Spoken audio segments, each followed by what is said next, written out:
obviously introducing our guest speaker of today, Dennis de Rond. I'm very pleased to introduce you to him.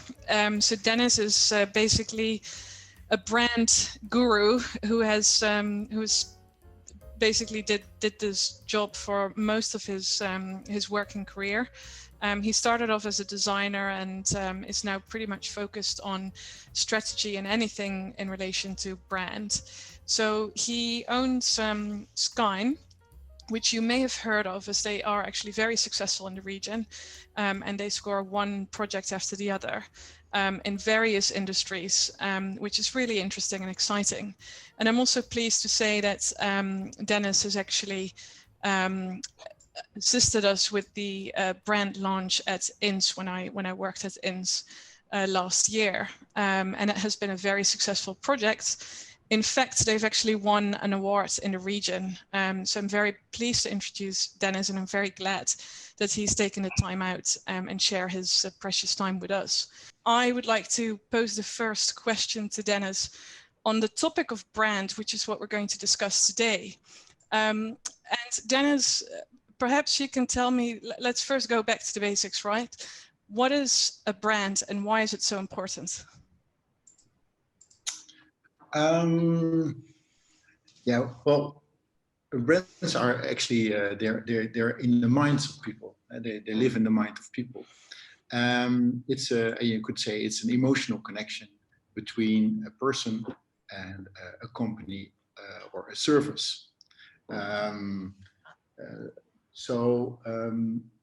A brand is, you could say, it's like a promise, and that promise is built on an identity and a reputation.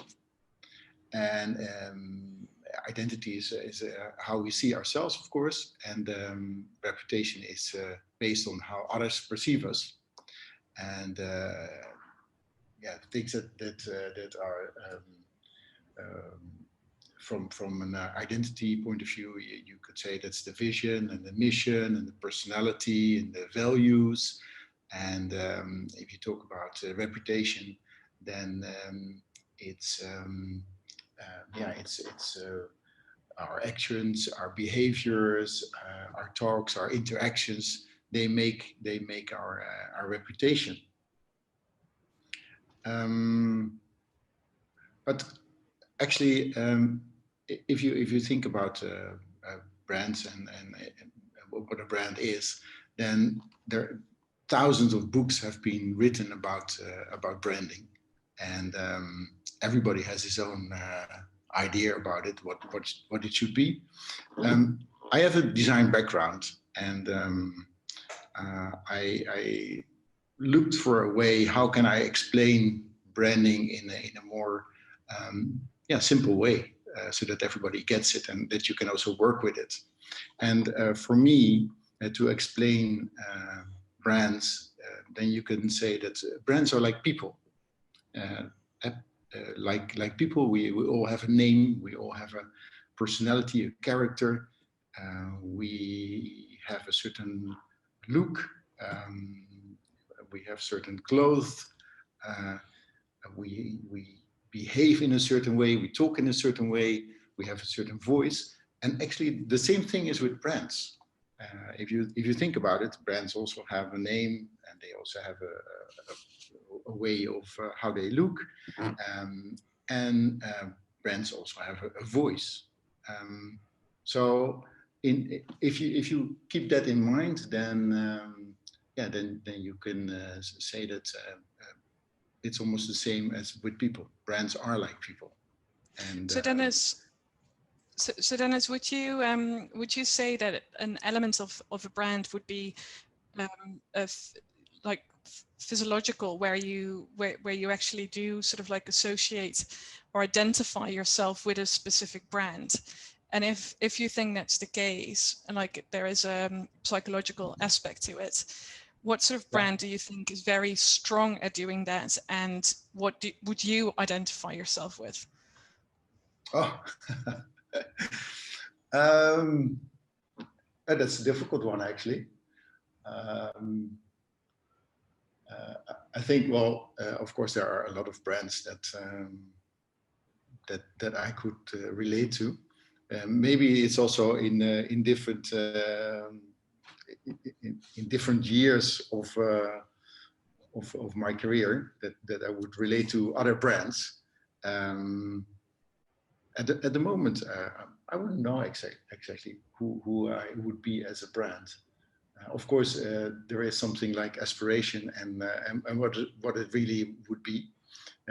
As aspiration, I think I would like to be a brand like Tesla, because I think they disrupt the market with something, and we all know new cars for a long time, and they come with something completely different, and an electric car that makes that people are queuing up for this brand now. So that, I think that's a great thing they developed. Yeah, yeah, I agree with that. I think one of the very stronger ones is also Apple, of course, because maybe everyone on this call will have an Apple device in some shape or form, and they've done really, really well. So, what do you think? I mean, we've basically discussed why we need a brand, or what a brand is. Yeah, what do you think? Sorry, go I on. think, yeah, if you say why we need brands, I also thought about that at one time. And I heard that we have somebody from Egypt here. Well, actually, brands started already in the ancient time of Egypt. And they found artifacts with clay jars for oil, used for oil. And they could see that on these clay jars, there was a name written. And because they found more of these jars, they saw that it was always written in the same way. And apparently it was done because then people on the market, if they bought a certain oil and they liked it, then they could go back to the same person, and they could recognize the type of oil because of the certain name and maybe a certain symbol that they used to put on the jars. And I thought it was so interesting that it actually is so old already, branding. And if you think about branding, then I think nobody knows as well that branding is actually a Dutch word. Because I didn't know that. It is, yeah. It comes from burn, and in Dutch you call that brand or brand, and that means that, and they use that in certain times, and still do, to put a mark on the farmers use it to put a mark on their cattle. And they burned that mark on the skin of the cow or the bison or whatever, and in that way they could distinct their cattle from other farmers' cattle, and that's how branding became a word for, well, putting your name, putting your mark on a certain product or service now. So that people could distinct your product or service from others. But it is a Dutch brand. That's really very interesting. Yeah. That's something new I've learned today then. So you've worked with us to get the rebranding done for INS, obviously. So my struggle I had in the beginning when we did the rebrands, and I'm sure people on this call can relate to that. In our industry, to explain that a brand is not just a logo on the wall is quite difficult. So how would we sort of like explain what the difference is between, having a brand and our logo on the wall? And obviously we have to recognize and acknowledge that the brand we have for law firms is perceived as quite different than the brands that we have for product-based companies? Yeah, I think it's a mistake that is made by many people, and that what is a brand and what is a logo. And actually, a logo is only a sort of graphic symbol or a word mark, and nothing more than that. It's just a name written in a certain way. It's a symbol that is linked to that name. But when we talk about brand, then that is something what we see in our mind. And what I mean by that is that if you, for instance, have the example of Nike, and you see somewhere the Nike swoosh, then in your mind something is happening, because first of all, if you see the swoosh, then you think Nike, and then it's not that you only see the name or the symbol in your mind. Just do it. Yeah, you just do it also, but in your mind you will also see the whole customer experience of Nike, and it's what they build with their advertising, with their retail, with their products, of course, with their sponsoring. It's almost the whole brand experience that in a flash second comes to mind. And that is what we mean by that emotional connection. That and they did. It cost them a lot of time, of course, to build that into that symbol. And so it took time before people knew exactly what that brand stands for, and how that brand stand out from other brands. But that's the difference between a logo and a brand. A logo is on its own, it's nothing, it doesn't have any value, it's just a nice graphic symbol or name. But when you load it with emotions, then it becomes a brand, and then it gets value for people. Do you feel that generally professional services are good at that, at loading their brand, as you call it? Or do you still feel that it's pretty much just a logo on the wall for some? I think it's difficult, of course, for a lot of professional services to think to think in branding terms, because they think, yeah, we don't have a product, so that's difficult then to brand. But I think it doesn't matter if you have a product or a service or a company. Branding is always very important in that, and your brand can help people make a choice for you. It can also make that people have a clearer idea where you stand for, and how you stand out from the rest.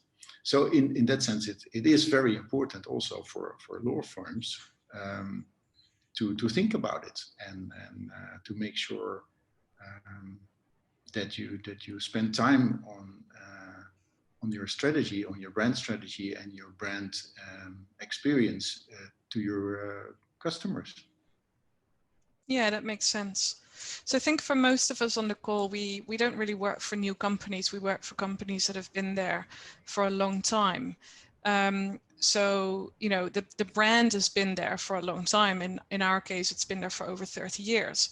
So how do we make sure that we keep the brand relevant to clients externally and internally? And I'm not necessarily saying, you know, we're all in marketing, so we know how to sort of like come up with marketing campaigns, etc.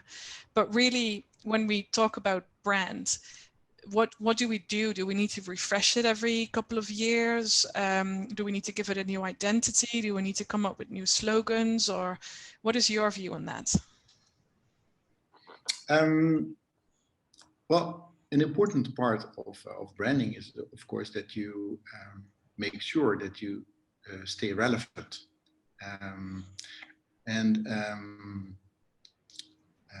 Therefore, you have to check, of course, with your clients and your potential clients, how they view you, how do they think about you as a company or a brand, and is that still fitting with your vision? And if that doesn't fit anymore with the vision, or who you think you are and how they perceive who you are, if that's wrong, then you should definitely start thinking about a branding session on that.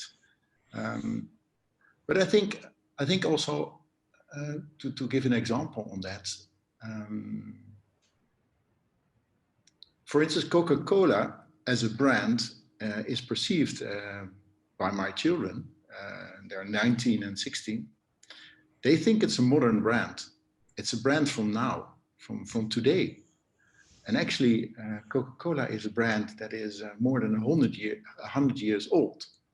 And that's so interesting if you think about it, that it's an old brand, it's an existing brand, but we feel as if it is a brand from now. And how do these brands do that? They are constantly working on making sure that they're relevant for the people and their customers now. And I think for law firms, I think that's the same thing. You should constantly be on the outlook of making sure that you're relevant for your customers. And how do you do that? By thinking about their lives, about their companies, about their needs, about their dreams. And if you think about it, and if you talk with them, and you find out what it is that they need, and then of course you have to find out, okay, how can I make that connection with my customers via my brand? How can my brand fill in all these needs and expectations that my clients want? So if we think about that, I think that's a really good point, and it's a good point, but at the same time, I suppose it's a struggle for probably many of us on this call. And what we have experienced when we did the rebranding with INS as well, Dennis, as you may recall, is just for everyone's background, Dennis basically came up with a very strong brand concept, which means we wanted to put the client first, and literally put the client first. So on the business cards, for example, it would be, so the slogan was you and INS in any case. But then on the business cards, we would put the name of the person bold. So first you and, for example, Dennis, in any case. That was the first thing you saw on the card, rather than the logo of the company. The logo of the company was actually on the back. And that was done because, we wanted to have a very personal experience and making sure that people would be approached. It's a people's business, so people need to come first, literally. Whereas usually you would see the name of the company first, etc. Which obviously was very provoking because no one in the firm really agreed with that approach. And then also to add to that, we had different colors of cards.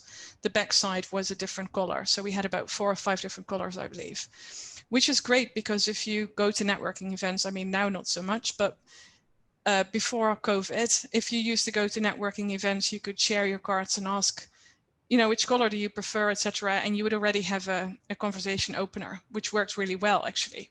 And then only then when our partners in Vienna started to use it, they claimed as if it was their own idea, and they loved it. But I appreciate that for most, I think, on the call, it's just really difficult, I suppose, to sort of like get those concepts across because, it's a competitive market. We have to come up with so many different and creative ideas.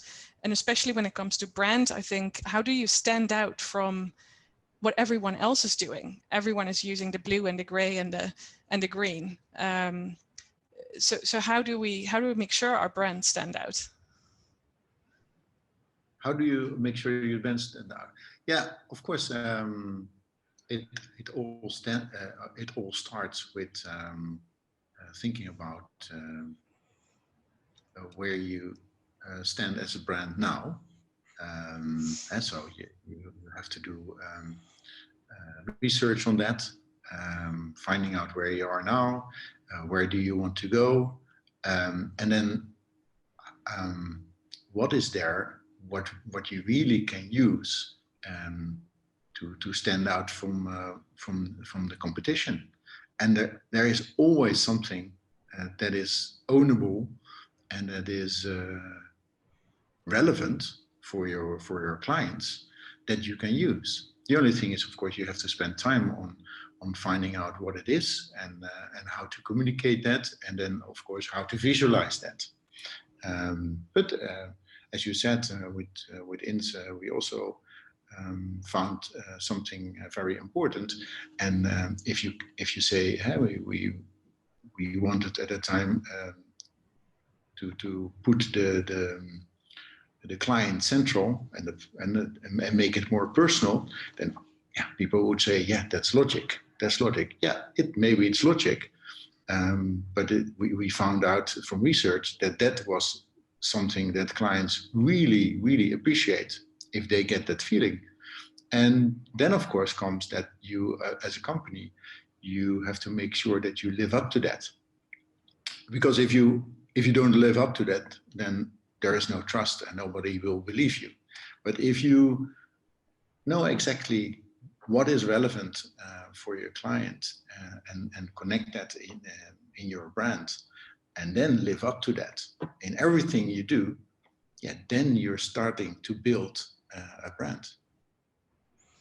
Yeah, so I think just for everyone on the call to understand how the process works, usually when you go through a rebrand or you want to refresh your brand, obviously, it looks a lot easier than it actually is, but there is extensive research that goes into that, right, Dennis, when you start looking at doing an exercise like it, because you, as you say, you need to make sure you keep relevant and you address the right sort of audience, and that it will become relevant to that type of audience.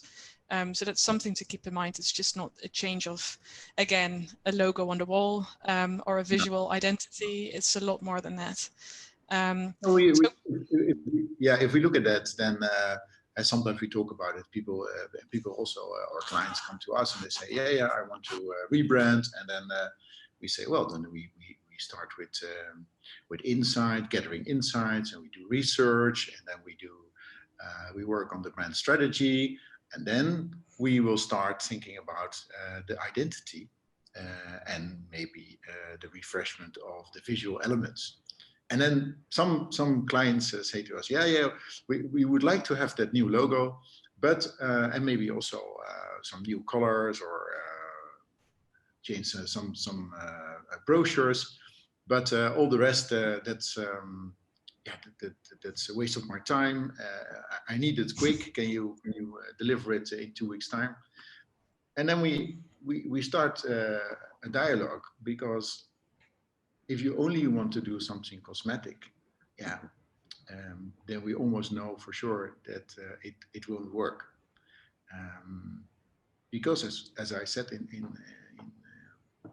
a few minutes ago, that brand starts to live in the minds of people, and that logo is only the representation of a sort of graphic symbol, but that's not what you want. You want people to have the relevant things in mind when they think about your company, and to make sure that your clients have those relevant things in mind when they see something of your company. You have to start loading the logo and everything and the total experience with those emotions that you have found are important in the strategy. So therefore, we have a certain step-by-step approach, and of course, sometimes you have to do that quicker, and sometimes you have a little bit more time for that.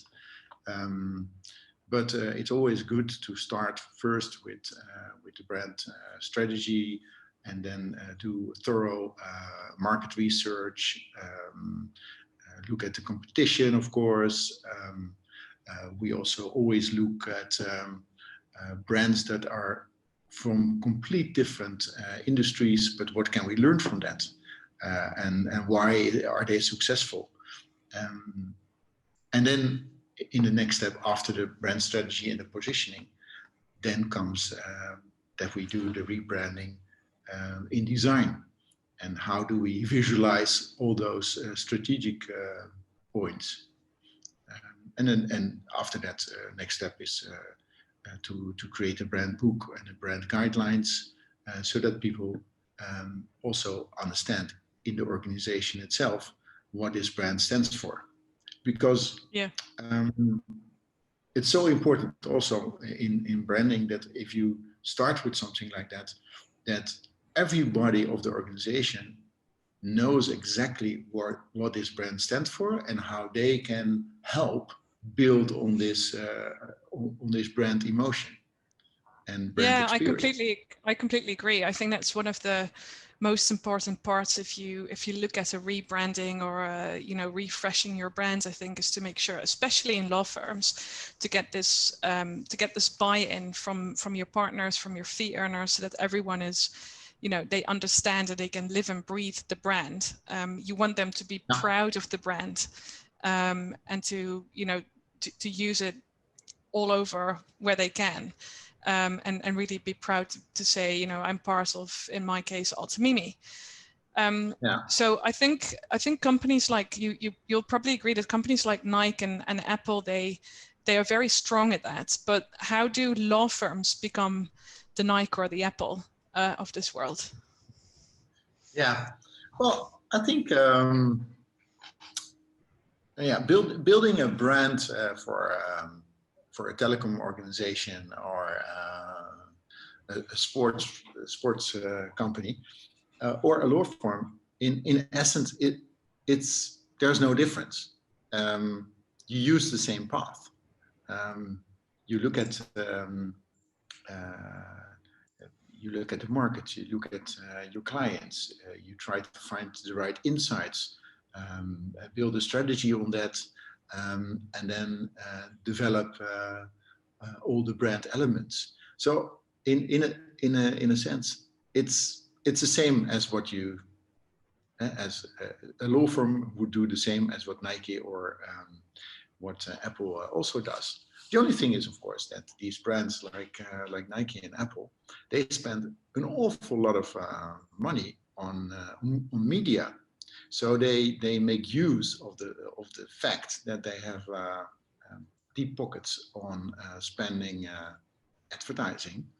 And if we see every month a new billboard of Apple somewhere, or we see a lot of advertising via Instagram or via online, then this brand is constantly in our mind. And every time that this brand comes in our mind and has a certain message, and we like that message, we hook that in our mind, in our brain, and then it builds up like to a certain idea that we have of this brand. And they have more opportunity to quicker give us a certain idea of who they are and what they stand for, because they spend a lot of money on media buying. Sometimes rather annoyingly, to be honest with you. I mean, there are some brands we have quite difficult or bad associations with, right? So I think there is a fine line between, how far can you go? And I suppose especially in law firms, I think that's even more complicated. Yeah, but on the other hand, for every industry that we work for, every client we work for, we always look at, okay, if you want to spend energy and money on building your brand, where do you spend it on? And that is for every company and every industry. Can it be different? As long as you look for ways to connect with your target audience, and do that in the most effective way. Absolutely. So if you are if you're a brand that only is available online,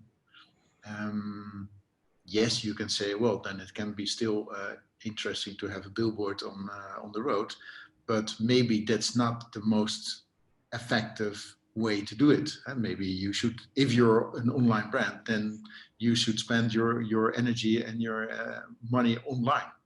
Yeah. So there are different ways of building your brand in that way. Yeah, absolutely. No, I agree.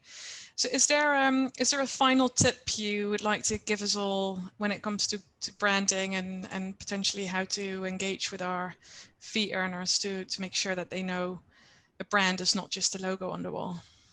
No. Well, I think